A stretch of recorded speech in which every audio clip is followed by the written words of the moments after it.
Heavy rain lashed down on the cobblestones of Wabash Avenue, masking the frantic, uneven footsteps of a woman running out of time. At exactly 3 a.m., the heavy oak doors of an exclusive, subterranean lounge violently gave way. She didn't seek a hero. She merely sought the dark. The interior of the Ironwood Club was a study in controlled opulence. Located beneath the bustling streets of Chicago's Loop, the speakeasy was a fortress wrapped in velvet and mahogany. At 3:15 a.m., the club was officially closed to the public, leaving only the scent of stale cigar smoke, expensive perfume, and the faint, rhythmic hum of the city's subway lines vibrating through the foundation. Lorenzo Moretti sat in the center of the room at a secluded corner booth, a crystal glass of Blanton's single-barrel bourbon resting loosely in his grip. Dressed in a sharply tailored charcoal Brioni suit, he looked every bit the legitimate venture capitalist he claimed to be on paper.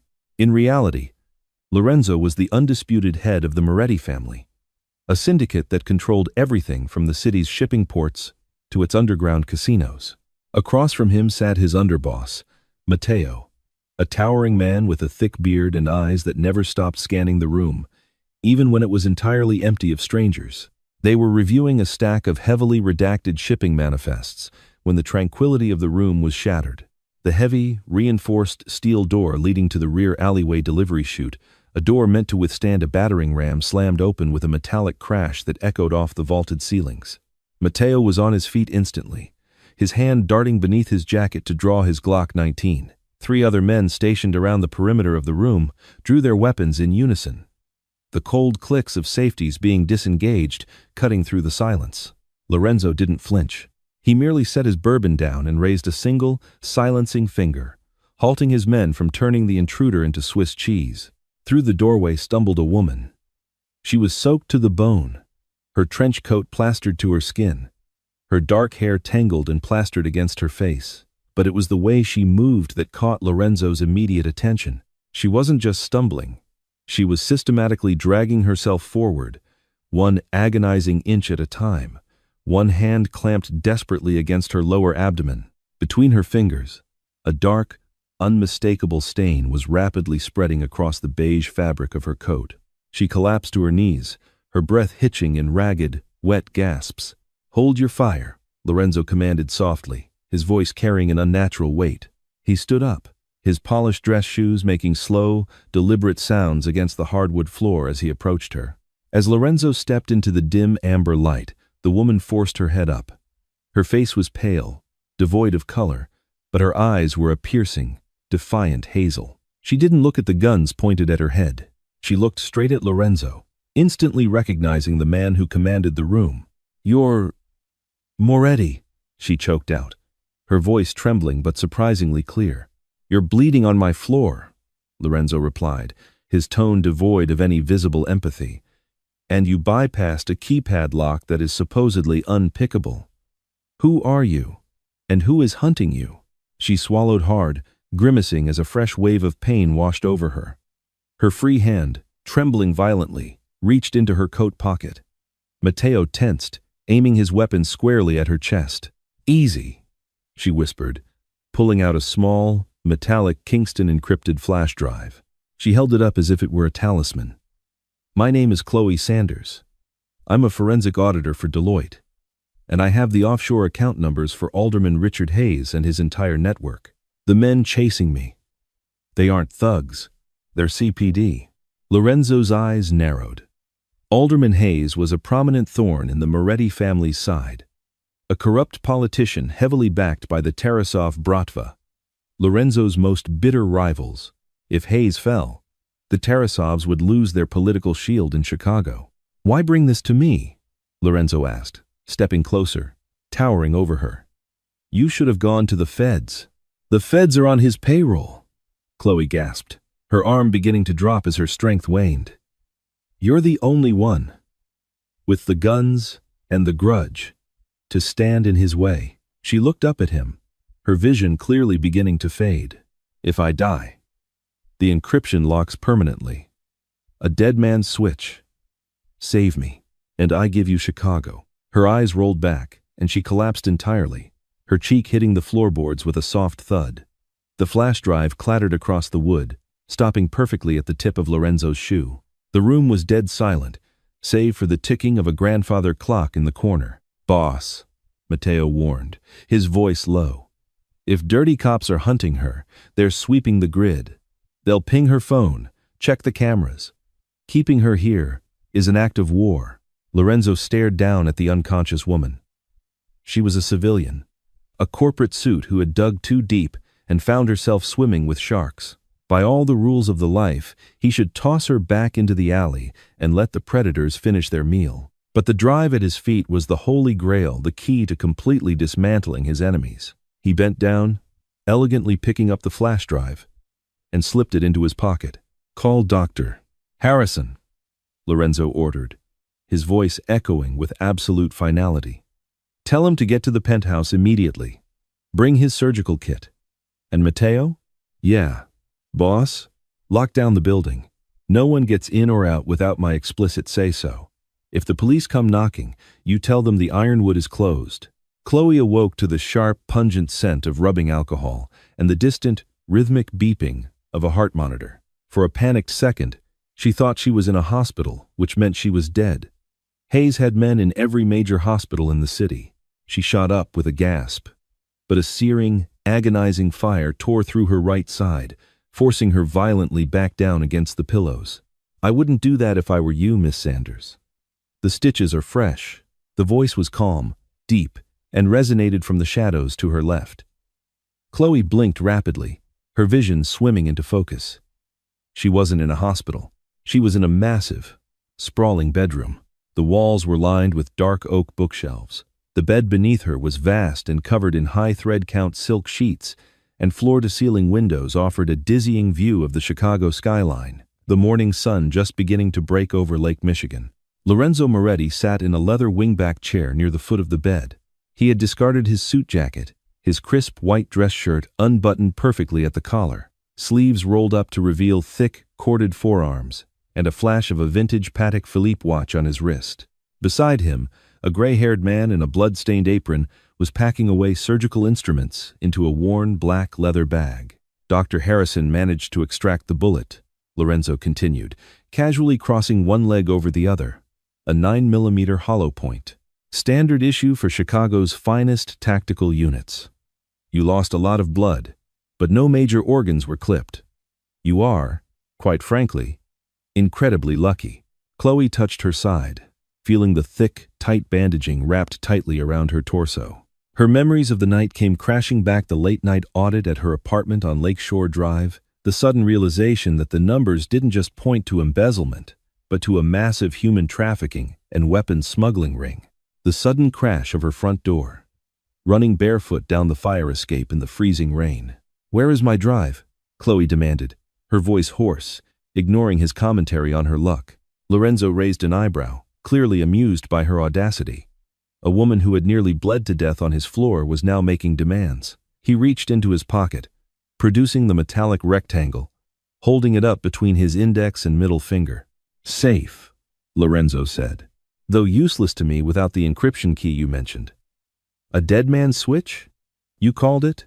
Chloe swallowed, trying to project a confidence she absolutely did not feel. "It's tied to an algorithm. If I don't input a specific string of code into a remote server every 24 hours, the files corrupt themselves permanently. You can't hack it. It's quantum resistant." Lorenzo leaned forward, resting his elbows on his knees, his dark eyes locking onto hers. The amusement vanished, replaced by the cold, calculating stare of a predator assessing its prey. "You audited the wrong accounts, Chloe. You traced Alderman Hayes's dark money to the Tarasov syndicate. When you realized what you had, you panicked. You didn't run to the police because you saw Hayes having dinner with the police commissioner last week at Gibson's Bar and Steakhouse. Am I close?" Chloe's breath caught. He knew. Of course he knew. He was a kingpin in this city. They sent an assassin. He was wearing a CPD badge. "I barely got out the window, and you chose my club to crash into," Lorenzo mused. "Because you knew I hate the Tarasovs. You knew I'm the only one with the resources to protect you. Are you going to?" she asked, her knuckles turning white as she gripped the silk sheets. Before Lorenzo could answer, a heavy knock echoed through the penthouse doors. Matteo stepped in, his expression grim. "Boss, we have a problem downstairs." Lorenzo didn't break eye contact with Chloe. "Report. 3 CPD cruisers are parked on Wabash. Detective Rollins is at the front door. He's got 6 tactical officers with him. He claims they have footage of a homicide suspect breaking into our alleyway entrance. He's waving a warrant signed by a judge we don't own." Chloe's heart slammed against her ribs. Rollins. That was the man who had kicked down her apartment door. He had tracked her blood trail. "They'll kill me," Chloe whispered, her tough facade finally cracking, genuine terror leaking into her voice. "If they take me out of here, I'll be found hanging in a holding cell by morning." Lorenzo slowly stood up. He adjusted his cuffs, his face an unreadable mask of stone. "Dr. Harrison, stay with the patient," Lorenzo ordered smoothly. "Matteo, you're with me." Lorenzo turned and walked toward the bedroom door. "Moretti!" Chloe called out desperately. "What are you going to do?" Lorenzo paused in the doorway, looking back over his shoulder. The early morning light caught the sharp, dangerous angles of his face. "I am going to remind Detective Rollins whose city he is currently standing in," Lorenzo said quietly. "You rest, Miss Sanders. No one touches what belongs to me." He shut the door, leaving Chloe alone with the terrifying realization that she had just traded one monster for another. Downstairs in the main lobby of the Ironwood, the atmosphere was thick with tension. Detective Rollins, a burly, red-faced man wearing a cheap off-the-rack trench coat, was pacing impatiently. Behind him stood 6 heavily armored tactical officers, hands resting uneasily on their rifles. Blocking their path to the inner club were 10 of Lorenzo's men, impeccably dressed but radiating lethal intent. The heavy mahogany doors at the top of the grand staircase opened, and Lorenzo descended, step by step, projecting an aura of absolute calm. "Detective Rollins," Lorenzo greeted, his voice echoing in the cavernous room. "To what do I owe the displeasure of an armed invasion at 4 in the morning?" "Cut the crap, Moretti," Rollins spat, holding up a folded piece of paper. "We tracked a fugitive to your back door. We have street cam footage. She's a suspect in a major homicide. I have a warrant to search this premises." Lorenzo reached the bottom of the stairs and casually walked up to Rollins, stopping just inches from the detective. He didn't look at the warrant. "You have a piece of paper signed by Judge Wallace," Lorenzo said, his voice dropping to a conversational murmur meant only for Rollins, a judge who, coincidentally, owes a substantial amount of money to the Tarasov family. A debt that, I imagine, Alderman Hayes promised to make disappear if this warrant was signed. Rollins's jaw tightened. "I don't know what you're talking about. Are you interfering with a police investigation?" "I am protecting my legitimate business," Lorenzo countered smoothly.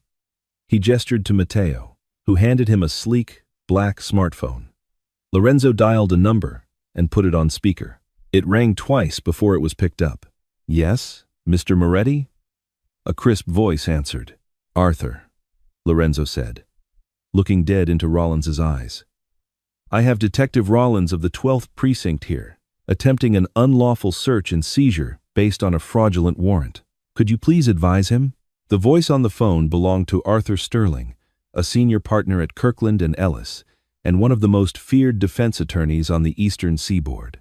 "Detective Rollins." Sterling's voice crackled through the speaker.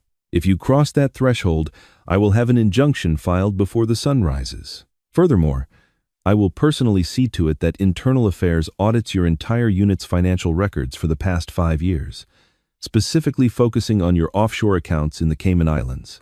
Do we have an understanding?" Rollins turned a shade of pale purple.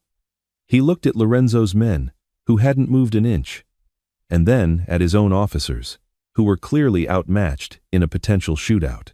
"She's dead meat, Moretti," Rollins hissed, leaning in close. "You're starting a war you can't win.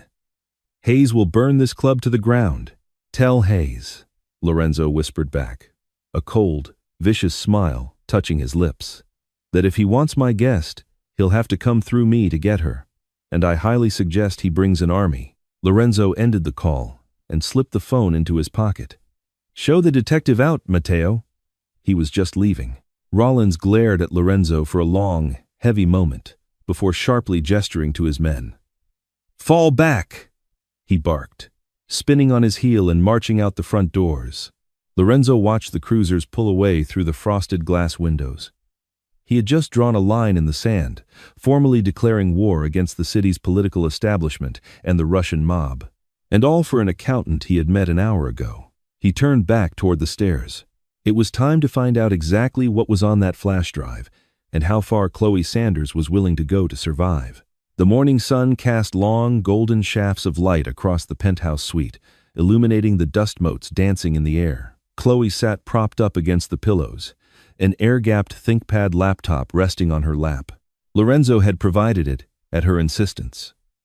The 24-hour window on her dead man's switch was rapidly closing. Lorenzo stood by the floor-to-ceiling windows, a fresh tumbler of Macallan, 18 inches his hand, watching the city wake up below. The tension in the room was a living, breathing thing, thick enough to choke on.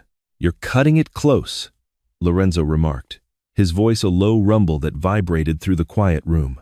"You have exactly 12 minutes before that drive permanently encrypts itself into a very expensive paperweight." "I am aware of the time, Mr. Moretti," Chloe replied, her fingers flying across the keys with practiced precision despite the lingering tremor in her hands. She winced, a sharp intake of breath escaping her lips as a spasm of pain shot from her sutured side. Lorenzo turned, his dark eyes tracking the movement. He stepped away from the window, closing the distance between them until he was standing over the bed. He smelled of bergamot, expensive leather, and the distinct, metallic tang of gunpowder, a scent that had clung to him since his confrontation with Detective Rollins. "You don't trust me," Lorenzo stated. It wasn't a question. "You're the head of the most notorious crime syndicate in Chicago," Chloe shot back, finally hitting the enter key. The screen flashed green. "Protocol reset. 24 hours remaining. Trusting you would be a catastrophic lapse in judgment. I am utilizing you, just as you are utilizing me to get to Alderman Hayes." A slow, dangerous smile curved Lorenzo's lips. He leaned down, placing one hand on the mattress beside her hip, invading her personal space. Chloe's breath caught, but she forced herself not to shrink back. "Most people who speak to me with such brazen disrespect end up in the trunk of a Lincoln Continental at the bottom of the Chicago River," Lorenzo murmured, his gaze dropping briefly to her lips before meeting her hazel eyes again. "But you have a spine, Miss Sanders. I'll give you that. Survival makes you bold," she whispered, her heart hammering violently against her ribs. Before Lorenzo could respond, the heavy mahogany doors of the penthouse burst open. Matteo strode in, his usually stoic face twisted in a dark scowl. He didn't even apologize for the intrusion. "Boss, we just got hit." Lorenzo straightened instantly, the flirtatious predator vanishing, replaced entirely by the ruthless Don. "Where?" "The import warehouse out by O'Hare International," Matteo reported, holding out a tablet displaying a live news feed. "2 black SUVs pulled up 10 minutes ago. Firebombed the loading bays and gunned down the night crew. It's a total loss. The news is calling it an industrial accident, but our guys on the ground say the shell casings are Russian." Chloe felt the blood drain from her face. "Tarasov," she breathed. Lorenzo took the tablet, his jaw clenching so hard a muscle ticked in his cheek. The Tarasov Bratva, led by the ruthless Nikolai Tarasov, had just escalated a Cold War into a blazing inferno. They were sending a message: "Give us the accountant, or we burn your empire to ash." "They know she's here," Matteo said quietly. "Rollins must have tipped them off the second he left our lobby. The Ironwood is a fortress, Lorenzo. But if they bring heavy artillery, we're sitting ducks in the middle of the loop." Lorenzo handed the tablet back. His mind was already moving 5 steps ahead, calculating casualties, resources, and retaliation. He looked back at Chloe. She looked terrified. But beneath the fear, he saw the gears turning in her analytical mind. She was a liability, yes, but she was also the key to gutting Nikolai Tarasov's financial lifeline. "Pack a bag," Lorenzo ordered her sharply. "We are leaving." "Leaving? To where?" Chloe asked, gripping the laptop tightly. "To a place where the Bratva can't casually drive up and throw Molotov cocktails," Lorenzo replied, grabbing a sleek, black Kevlar vest from the closet. He tossed it onto the bed beside her. "Put that on, over your bandages. It's going to hurt, but not as much as a bullet." 10 minutes later, Chloe was escorted down a private service elevator into the subterranean parking garage.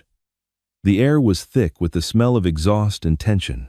3 armored Mercedes-Benz G-Class SUVs idled in a tight formation. Heavily armed men in tactical gear moved with terrifying efficiency, sweeping the perimeter.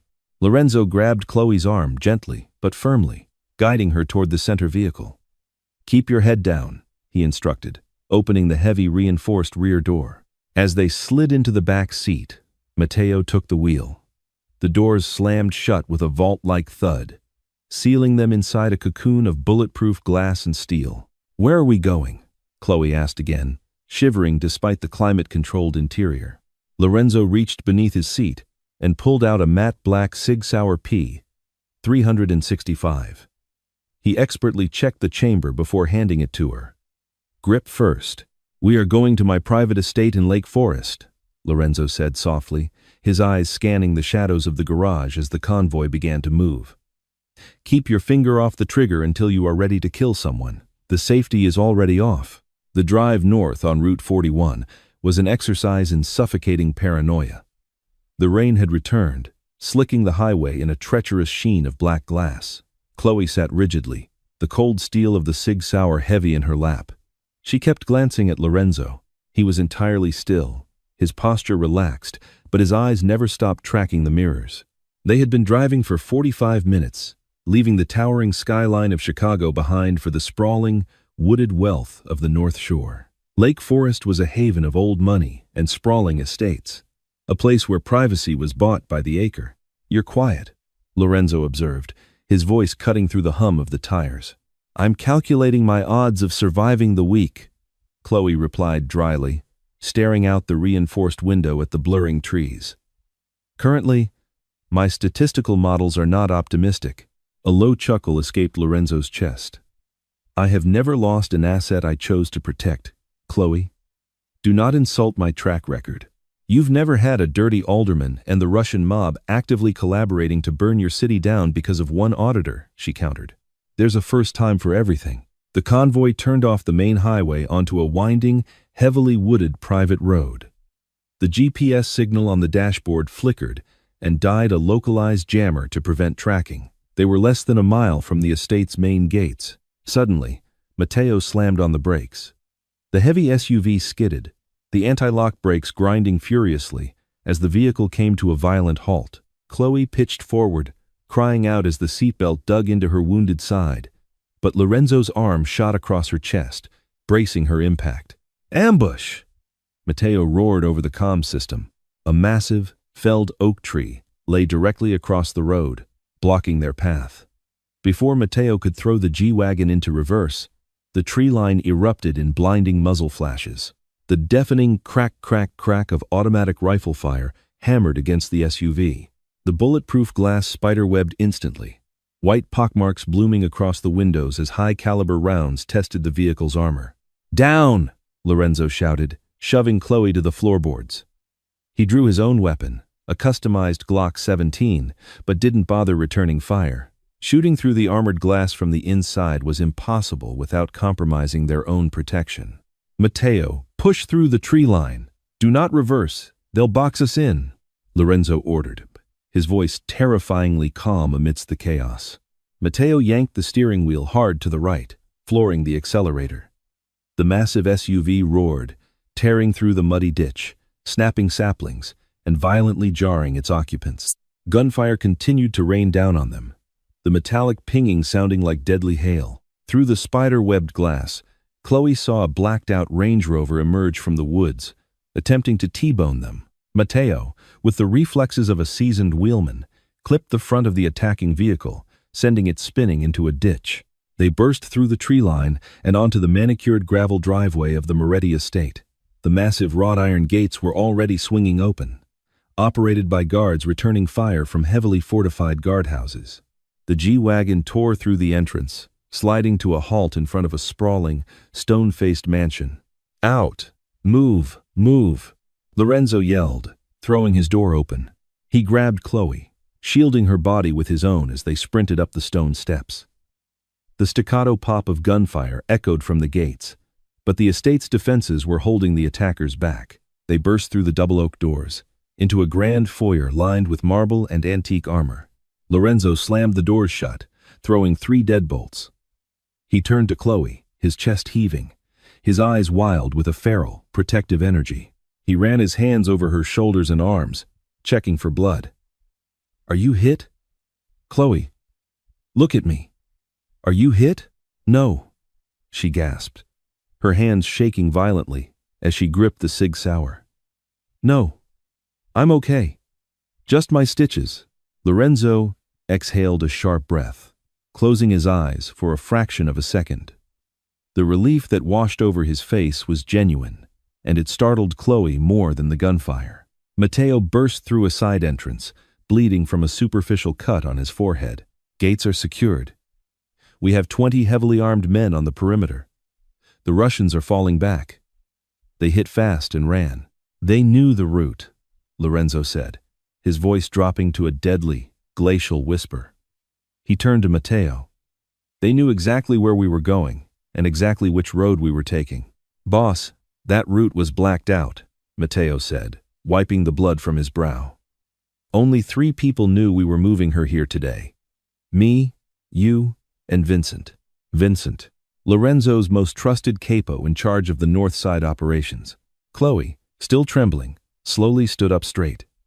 The fear was draining away, replaced by the cold, familiar logic of numbers and patterns. "You have a leak," she said softly. Lorenzo looked at her. "Vincent has been with my family for 20 years.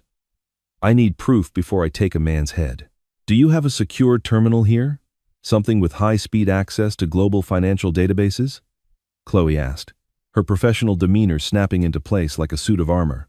10 minutes later, Chloe was seated in Lorenzo's private study, fingers flying across a customized, multi-monitor trading terminal. Lorenzo and Matteo stood behind her, watching the cascading lines of data reflect in her hazel eyes. "If the Tarasovs bought a capo," Chloe murmured, her eyes darting across the screens. "They didn't hand him a briefcase full of cash. It's too risky. They would route it through a shell corporation. Nikolai Tarasov favors a specific laundering technique through a bank in Cyprus." She cross-referenced the routing numbers she had memorized from Alderman Hayes's audit, with recent real estate and holding company transactions tied to Chicago's North Side. The tension in the room was absolute.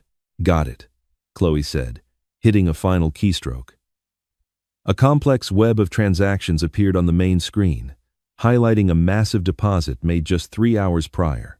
$2 million, Chloe pointed to the screen. Wired from Red Star Holdings in Nicosia, Cyprus, into a domestic LLC registered in Delaware. The LLC is named Vincenzo Logistics. The sole proprietor is Vincent Carbone. The silence in the study was deafening. The accountant had just done in 10 minutes what Lorenzo's internal enforcers couldn't do in months. She had definitively unmasked a traitor. Lorenzo stared at the screen, a dark, terrifying storm brewing in his eyes. He slowly reached out, placing his hand gently on Chloe's shoulder. The touch was warm, grounding, but carried the weight of impending violence. "Matteo," Lorenzo said, his voice devoid of all emotion. "Find Vincent. Bring him to the basement. Right away, boss," Matteo said, his face hard as he left the room. Lorenzo looked down at Chloe. The dynamic had fundamentally shifted. She was no longer just a damsel in distress or a walking hard drive. She was a lethal asset. "You just saved my life, Chloe Sanders," Lorenzo murmured, his thumb lightly brushing the fabric of her shirt near her collarbone. "And you have officially made yourself indispensable to the Moretti family. I hope you understand exactly what that means." Chloe looked up into his dark eyes, the gravity of her new reality settling over her. She had survived the night, but she had just permanently tied her soul to the devil. "It means," she whispered, "that Alderman Hayes and Nikolai Tarasov have no idea what's coming for them." When Lorenzo returned from the basement an hour later, the atmosphere in the study shifted palpably. He moved with the same predatory grace, his tailored shirt perfectly pressed, but there was a faint, unmistakable smear of crimson across his right knuckle. He poured himself 2 fingers of Macallan, his face an unreadable mask of cold, calculated resolve. Vincent Carbone's treason had been dealt with permanently. Chloe sat rigidly before the terminal, her hazel eyes fixed on the blinking countdown timer on her laptop screen. 0 hours, 14 minutes, and 32 seconds remaining. 14 minutes until the encryption permanently locked. He confessed, Lorenzo stated, his voice a low, gravelly timbre that commanded the room. Vincent sold our transport routes to Nikolai Tarasov for $2 million and the promise of a quiet retirement in Monaco. But he gave us something far more valuable before he expired. He gave us Tarasov's current location and the alderman's escape plan. Chloe turned in her leather chair, her fingers hovering over the keyboard. Hayes is running? Rollins informed him about your survival and the failure of the ambush, Lorenzo explained, taking a slow sip of his bourbon. Hayes is currently packing his private jet at Midway International. He plans to flee to a non-extradition country before the sun fully rises. Tarasov, however, is mobilizing his remaining enforcers. He intends to strike this estate with everything he has in less than 30 minutes. He believes we are blind and bleeding. A heavy silence fell over the study. The endgame was here.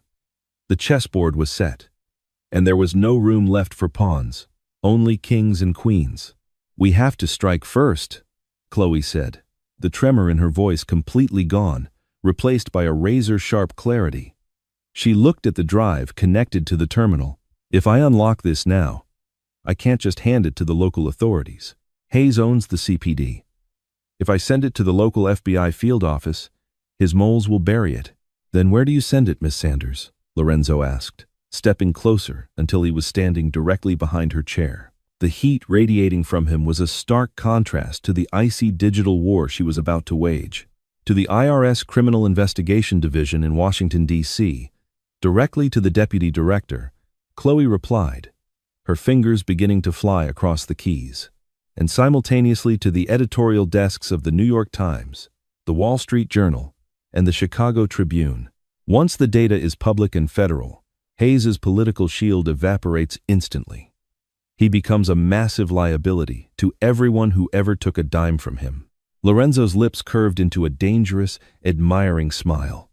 Do it. Chloe took a deep breath. She typed in the complex, quantum-resistant alphanumeric sequence she had memorized weeks ago. Access granted. Terabytes of damning evidence flooded the screen. Ledgers documenting human trafficking rings, offshore shell companies, weapons shipments, and wire transfers, explicitly linking Alderman Richard Hayes and Nikolai Tarasov. With 3 final, decisive keystrokes, Chloe executed a mass, encrypted data dump. It's done, she whispered, leaning back in her chair. In 10 minutes, every major news outlet in the country will have the breaking story of the decade. Hayes is finished.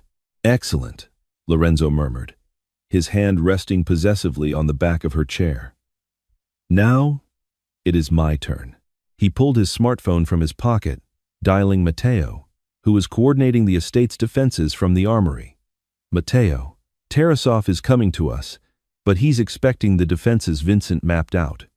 Shift the perimeter, funnel them into the southern courtyard. And Matteo?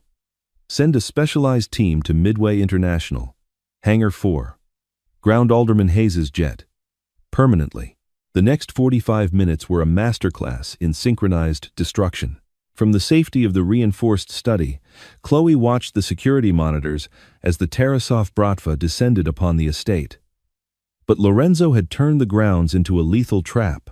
When Nikolai Tarasov's armored vehicles breached the southern gates, they were instantly boxed in by heavy tactical fire from elevated positions Lorenzo's men had secretly occupied. The firefight was deafening, a brutal symphony of automatic weapons and shattered glass echoing through the rainy night. Nikolai Tarasov, realizing he had been outmaneuvered and betrayed by his own purchased intel, attempted to flee on foot through the manicured gardens. Lorenzo didn't watch the monitors. He walked out into the storm himself.